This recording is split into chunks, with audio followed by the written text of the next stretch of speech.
Hello everyone, welcome back to my channel. आज की video में हम लोग टेस्ट नंबर 17 कवर करेंगे। ओके, बाकी के 16 टेस्ट की जो वीडियोस हैं वो डल चुकी हैं। प्लेलिस्ट का लिंक वीडियो के डिस्क्रिप्शन बॉक्स में मिल जाएगा। तो सारे ही क्वेश्चंस जो हैं बहुत अच्छे हैं, आप लोग लगा सकते हो यूपीपीसीएस एंड आरओ एआरओ के लिए। ओके, प्रीलिम्स एग्ज़ाम्स के लिए बात कर रही हूँ मैं। सारे ही सब्जेक्ट को यहाँ पर मिक्स करके जो है टेस्ट लाती हूँ मैं। कोई एक पर्टिकुलर सब्जेक्ट नहीं है, तो आप अपने सोर्स से जैसे भी तैयारी कर रहे हो तो ये टेस्ट लगा सकते हो। ठीक है, चलिए स्टार्ट करते हैं। फर्स्ट क्वेश्चन है, निम्नलिखित में से किस विद्रोह का केंद्र ओडिशा था? ठीक है, ऑप्शंस हैं मोपला विद्रोह, रंपा विद्रोह, चुआर विद्रोह या फिर पाइका विद्रोह। तो ओडिशा केंद्र की बात हो रही है। पाइका विद्रोह जो है उसका केंद्र जो है ओडिशा था। Option number D is correct. Paika विद्रोह 1817 से 1825 के दौरान ओडिशा में हुआ था, जिसका नेतृत्व बख्शी जगबंधु विद्याधर ने किया था। यह विद्रोह ओडिशा की पाइक जाति से रिलेटेड था। ठीक है, बाकी के 3 विद्रोह को थोड़ा सा शॉर्ट में देख लेते हैं। रंपा विद्रोह की अगर बात करते हैं तो ये 1879 में हुआ था आंध्र प्रदेश में। ठीक है, थर्ड है आपका ये चुआर विद्रोह, जो कि 1769 से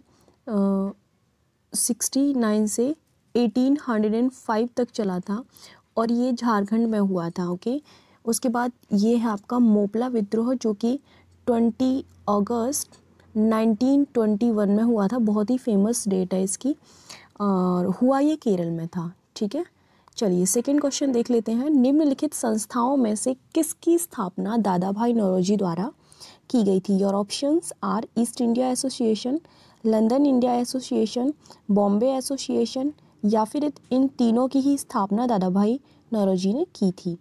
तो देखिए, ये तीनों ही संस्था ऐसी थी जिनकी स्थापना दादा भाई नौरोजी ने की थी। It means option number D is correct.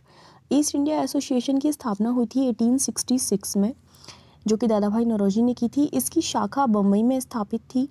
इनके ही द्वारा 1852 में बॉम्बे एसोसिएशन की स्थापना की गई थी। लंदन इंडिया सोसाइटी की स्थापना 1865 में ही की गई थी, जो कि दादा भाई नौरोजी के द्वारा ही की गई थी। सारे ही सन याद रखना और किसके द्वारा किसकी स्थापना की गई है, ये चीज़ों को याद रखिए, क्योंकि कई बार सम्मिलित करने के लिए प्रश्न आ जाते हैं। ठीक है, क्वेश्चन नंबर 3, निम्नलिखित कथनों पर विचार कीजिए व कूट के माध्यम से सही उत्तर का चयन कीजिए। फर्स्ट है, राजा राममोहन राय का मानना था कि ज्ञान विज्ञान केवल पश्चिमी देशों के लिए ही नहीं बल्कि पूरी मानव जाति के लिए आवश्यक है। सेकंड स्टेटमेंट है, दयानंद सरस्वती का मानना था कि अंग्रेजी शिक्षा और पाश्चात्य ज्ञान विज्ञान भारतीय संस्कृति पर एक खतरा है। ऑप्शन से केवल एक सही है, केवल 2 सही है या फिर दोनों सही है या फिर ना तो एक सही है और ना ही दोनों सही है, ना ही 2 सही है। ठीक है, तो हमें बताना है इसमें से कि कौन सा स्टेटमेंट हमारा करेक्ट है। तो देखिए, ये दोनों ही स्टेटमेंट बिल्कुल करेक्ट है। ऑप्शन नंबर सी जो है हमारा करेक्ट हो जाएगा। ओके, प्रश्न में दिए गए दोनों कथन बिल्कुल सही हैं। आप इन दोनों स्टेटमेंट को बहुत अच्छे तरीके से पढ़ सकते हो। नाउ क्वेश्चन नंबर 4 पर आते हैं। निम्नलिखित में से कौन सा कार्य मीर कासिम द्वारा नहीं किया गया था? तो अगर आपने मीर कासिम के बारे में बहुत अच्छे से पढ़ रखा है अपने सोर्स से, सो डेफिनेटली आप इस क्वेश्चन का आंसर करेंगे। फर्स्ट है, राजधानी को मुर्शिदाबाद से मुंगेर स्थानांतरित किया गया था। अंग्रेजों के खिलाफ विदेशी से सहायता प्राप्त करने हेतु अपने दूत भेजे थे। थर्ड है आपका, सैनिकों को यूरोपीय ढंग से प्रशिक्षण दिया गया था। मुंगेर में तोपों व तोड़ेदार बंदूकों की स्थापना भी मीर कासिम द्वारा ही की गई थी। कौन सा काम इनमें से चारों में से ऐसा है जो मीर कासिम ने नहीं किया था, वो हमें बताना है। तो देखिए, अंग्रेज़ों के खिलाफ विदेशों से सहायता प्राप्त करने वाला जो काम था, करने के लिए जो अपने दूत भेजे थे, वो टीपू ने भेजे थे, ना कि मीर कासिम ने। इस चीज़ को याद रखना। ठीक है, बाकी के जितने भी काम हैं वो मीर कासिम से रिलेटेड हैं, तो ये आपको याद रखना। Option number B is correct. Tipu Sultan ने अंग्रेज़ों के खिलाफ विदेशी राज्यों से सहायता प्राप्त करने के लिए फ्रांस, अरब, कस्तूनतुनिया आदि में अपने दूत भेजे थे, अन्य कार्य मीर कासिम द्वारा ही किए गए थे। ठीक है, नेक्स्ट है कांग्रेस सम्मेलन 3 दिन का तमाशा है, यह कथन किसके द्वारा कहा गया है? अश्विनी कुमार दत्त, लाला लाजपत राय, बाल गंगाधर तिलक या फिर भगत सिंह। ठीक है, तो देखिए अश्विनी कुमार दत्त ने ये स्टेटमेंट दिया था कि जो कांग्रेस के समिट्स हैं यानी कि जो सम्मेलन है वो सिर्फ 3 दिन का तमाशा है। ओके, तो कांग्रेस ऑप्शन नंबर ए जो है वो करेक्ट हो जाएगा। कांग्रेस सम्मेलन 3 दिन का तमाशा, यह कथन अश्विनी कुमार दत्त द्वारा कहा गया है। क्वेश्चन नंबर 6 की बात करेंगे, भारत में किसके द्वारा स्थापत्य कला में गोथिक कला का विकास हुआ था? योर ऑप्शंस आर डच, फ्रांसीसी, पुर्तगाली एंड अंग्रेज।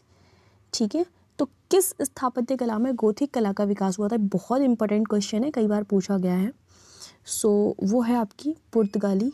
ठीक है, जिसके दौरान गोथिक कला का विकास हुआ था। Option number C is correct. Bharat में पुर्तगालियों द्वारा स्थापत्य कला में गोथिक कला का विकास हुआ था, पुर्तगालियों द्वारा। ओके, नेक्स्ट है कांग्रेस के लाहौर अधिवेशन 1929 के संदर्भ में दिए गए कथनों पर विचार कीजिए और कोड के माध्यम से सही उत्तर का चयन कीजिए। स्टेटमेंट नंबर 1, इस अधिवेशन में नेहरू रिपोर्ट को निरस्त किया गया था। स्टेटमेंट नंबर 2, इसमें गोलमेज सम्मेलन के बहिष्कार का निर्णय लिया गया था। स्टेटमेंट नंबर 3, गांधी जी को अवज्ञा आंदोलन प्रारंभ करने को कहा गया था। 1929 का जो लाहौर अधिवेशन हुआ था, क्या ये तीनों स्टेटमेंट उससे संबंधित हैं या नहीं, ये बताना है। कूट में आपके ऑप्शंस दे रखे हैं, केवल एक सही है, केवल 2 व 3 सही है, या फिर 1, 2 व 3 ही तीनों ही सही हैं, या फिर ये तीनों ही गलत है। देखिए तीनों ही जो कार्य हैं, जो विचार हैं, ये 1929 के लाहौर अधिवेशन से संबंधित है। It means option number C जो है करेक्ट हो जाएगा, जिसमें इन तीनों के बारे में बोला गया है कि ये सही है। ओके, नेक्स्ट, कांग्रेस के लाहौर अधिवेशन 1929 के संदर्भ में तीनों ही कथन बिल्कुल सही हैं। Question number 8, Madan Mohan Malviya, Ghanshyam Das Birla and Sardar Patel and JB Kripalani, उपरोक्त में से किन व्यक्तियों ने गांधी जी के साथ द्वितीय गोलमेज सम्मेलन में भाग लिया था? तो इनमें से केवल 2 व्यक्तियों ने लिया था, हम पहले ही बता दे रहे हैं आपको बिना ऑप्शन के। मदन मोहन मालवीय और घनश्याम दास बिरला ने लिया था। सरदार पटेल और JB कृपलानी ने तो नहीं लिया था। Am I right? Yes, option number B is correct. Okay, द्वितीय गोलमेज सम्मेलन में गांधी जी के साथ सरोजनी नायडू, मदन मोहन मालवीय, घनश्याम दास बिरला व एनी बेसेंट ने भाग लिया था, जिनमें से ये दोनों व्यक्ति आपके में शामिल नहीं हैं। ओके, सो नेक्स्ट है, ये स्वामी विवेकानंद की शिक्षाओं से अत्यधिक प्रभावित थे और उन्हें अपना आध्यात्मिक गुरु मानते थे, जबकि इनके राजनीतिक गुरु चित्तरंजन दास थे। उपरोक्त जानकारी निम्नलिखित में से किससे संबंधित है? सुभाष चंद्र बोस, लाला लाजपत राय, वीर सावरकर या फिर नेक्स्ट है लाला हरदयाल। ठीक है, तो ऑप्शन जो है आंसर आपको दिख गया है पहले ही, तो कोई मतलब नहीं छुपाने का। Option number A is correct, क्योंकि सुभाष चंद्र बोस से संबंधित ये सारी जानकारी है। ठीक है, उसके बाद नेक्स्ट है क्वेश्चन नंबर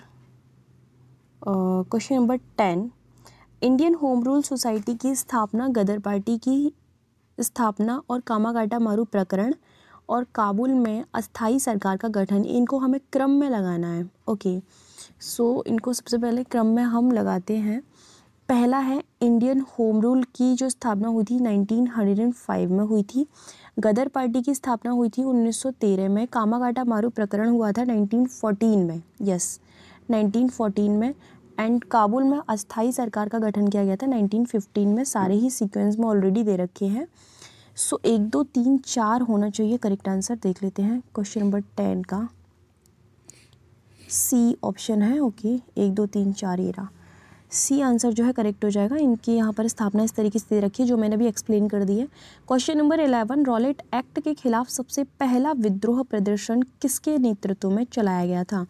ऑप्शंस हैं गांधी जी, स्वामी श्रद्धानंद, डॉक्टर सत्यपाल या फिर Saifuddin Kitchlew. Mostly students doctor Satyapal और सैफुद्दीन किचलू को एक समझ बैठते हैं, तो ये दोनों अलग अलग पर्सन थे, इस चीज़ को याद रखना।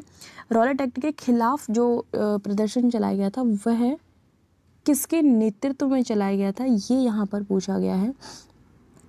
स्वामी श्रद्धानंद के नेतृत्व में वो प्रदर्शन चलाया गया था। Option number B is correct. Rowlatt act के खिलाफ सबसे पहला विरोध प्रदर्शन 30 मार्च 1990 को दिल्ली में स्वामी श्रद्धानंद के नेतृत्व में चलाया गया था। इन्होंने इसके विरोध में लगान न देने का आंदोलन चलाने का सुझाव भी दिया था।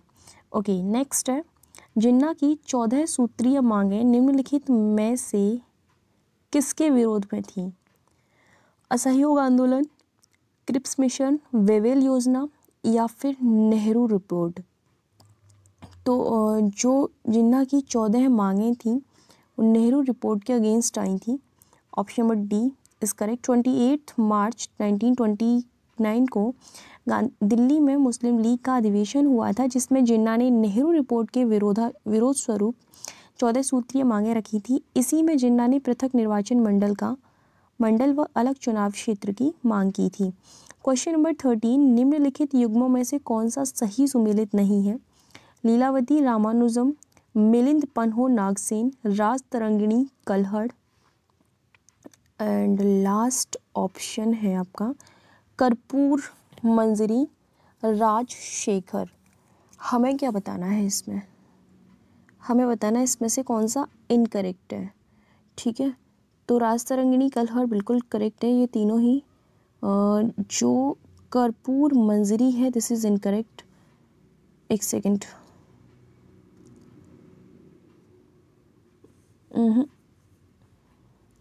लीलावती रामानुजन, इसमें कुछ गड़बड़ हुआ है, देख लेते हैं। लीलावती की रचना भास्कराचार्य ने की थी। ये इनकी पुस्तक सिद्धांत शिरोमणि का भाग है। अन्य युग्म बिल्कुल सही है। Okay, so this is wrong. Option number A is correct.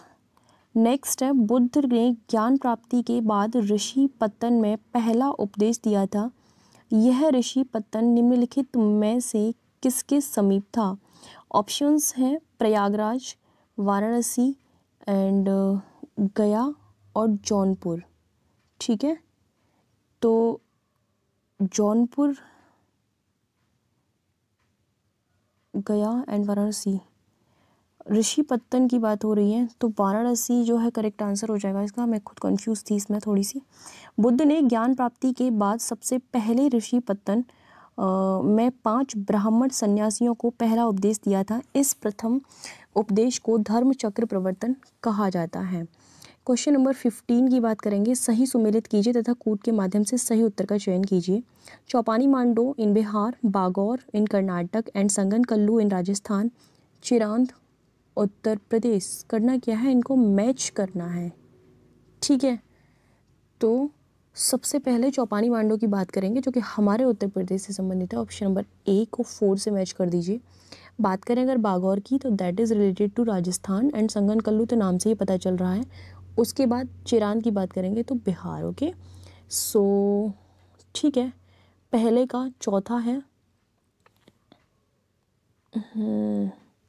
एक ही है इसमें ऐसा जिसके option number D is correct. Yes, Chopani Mando in Uttar Pradesh, Bagor in Rajasthan, Sanganakallu in Karnataka and Chirand in Bihar. Okay, next है क्वेश्चन नंबर 16। निम्नलिखित में से कौन से मौर्यकालीन जानकारी का स्रोत है? चाणक्य का अर्थशास्त्र, मेगास्थनीज की इंडिका एंड रुद्र दमन का जूनागढ़ अभिलेख या फिर ये चारों ही ये तीनों ही इससे संबंधित हैं। तो आंसर पहले ही दिख गया था, ये तीनों ही रिलेटेड है। Option number D is correct. Chanakya का अर्थशास्त्र, मेगास्थनीज की इंडिका व रुद्र दामन का जूनागढ़ अभिलेख तीनों ही मौर्यकालीन जानकारी के प्रमुख स्रोत हैं। Question number 17। निम्नलिखित में से किसने सती प्रथा को रोकने का प्रयत्न किया था? इल्तुतमिश, अलाउद्दीन खिलजी, मोहम्मद बिन तुगलक या फिर रजिया सुल्तान। तो सती प्रथा को रोकने का जो प्रयत्न किया था मोहम्मद बिन तुगलक ने किया था। Option number C is correct. Mohammad bin Tughlaq ने सती प्रथा को रोकने का प्रयास किया था। निम्नलिखित कथनों पर विचार करना है। सुलह ए कुल सिद्धांत का प्रतिपादन अकबर ने किया था। अकबर ने अपने द्वारा निर्मित इबादत खाना को सभी धर्मों के लिए खोल दिया था। सही कौन सा स्टेटमेंट है, हमें इसमें से ये बताना है। एक है या फिर दोनों है या फिर कोई भी नहीं है। ठीक है, तो इनमें से करेक्ट स्टेटमेंट पूछा गया है, तो बी जो है वह करेक्ट स्टेटमेंट है।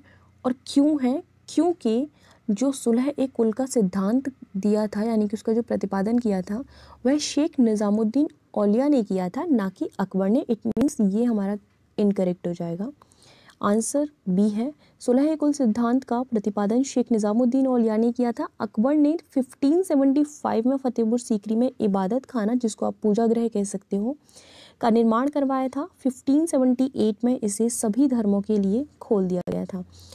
और लास्ट जो फैक्ट है वो इम्पोर्टेंट है, ये वाला। नेक्स्ट है, इताबीरा पहाड़ी विश्व के प्रमुख लौह अयस्क क्षेत्रों में से एक है। यह किस देश में स्थित है? यूएसए या फिर दक्षिण अफ्रीका, ब्राज़ील या फिर रूस? कौन सी पहाड़ी की बात हो रही है अयस्क क्षेत्रों में से? इताबीरा, ठीक है। तो ये जो है आपकी ब्राज़ील में स्थित है। ऑप्शन नंबर सी जो है करेक्ट हो जाएगा। इताबीरा पहाड़ी विश्व के प्रमुख लौह अयस्क क्षेत्रों में से एक है, जो कि ब्राज़ील में अवस्थित है। नेक्स्ट है हॉर्ज पर्वत, क्रैम्बियन पर्वत, वाइट पर्वत एंड माउंट मैकिनले। क्वेश्चन ये है कि इनमें से कौन सा यूरोप में है? केवल एक और दो, दो व तीन, तीन व चार, या फिर एक और चार? ठीक है, तो देखिए यूरोप की बात हो रही है। हॉर्ज पर्वत और क्रैम्बियन पर्वत ही केवल यूरोप में अवस्थित है। It means option number A is correct. बाकी के की बात कर लेते हैं। वाइट पर्वत जो है यूएसए में है, माउंट मैकिनले भी यूएसए में है। नेक्स्ट है, निम्नलिखित में से किन पवनों को सनमार्गी पवनें भी कहते हैं? पछुआ पवनें, व्यापारिक पवनें, ध्रुवीय पवनें, या फिर उपरोक्त में से कोई भी नहीं? तो जो व्यापारिक पवनें होती हैं उनको व्यापारिक पवनें जो होती हैं उनको सनमार्गी पवनें भी कहा जाता है। उपोष्ण उच्च दाब कटिबंधों से भूमध्य रेखीय निम्न दाब कटिबंधों की ओर चलने वाली पवनों को व्यापारिक पवनें कहते हैं। इनको ही सनमार्गी पवनें भी कहते हैं। 22 है आपका क्वेश्चन। सुंडा गर्त, डायमेंटिना गर्त, प्यूर्टो रिको गर्त और साउथ सैंडविच गर्त उपरोक्त में से हिंद महासागर में कौन सा अवस्थित है? केवल एक और दो, दो व तीन, या फिर जो नेक्स्ट ऑप्शन है आपका वो देख लेते हैं। सॉरी, 3 और 4। फिर से वापस से क्वेश्चन पढ़ जाएंगे हम एक बार। सुंडा गर्त, डायमेंटिना गर्त एंड प्यूर्टो रिको गर्त और साउथ सैंडविच। ठीक है, हिंद महासागर में कौन सा है अवस्थित, ये पूछा गया है। तो केवल 3 और 4, ऑप्शन नंबर डी करेक्ट होना चाहिए इस हिसाब से। तो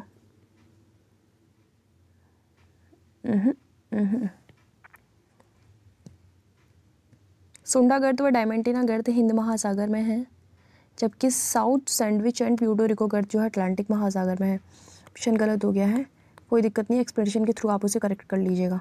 नेक्स्ट है, निम्न युग्मों में से कौन सा सुमेलित नहीं है? एड्रोड द्वीप, अंडमान निकोबार, श्री हरिकोटा द्वीप आंध्र प्रदेश एंड माजुली द्वीप असम, एंड व्हीलर द्वीप जो है वह ओडिशा में है। पूछा क्या गया है कि कौन सा इनमें से इनकरेक्ट है। ठीक है, तो एड्रोड द्वीप जो है वो कहाँ पर है?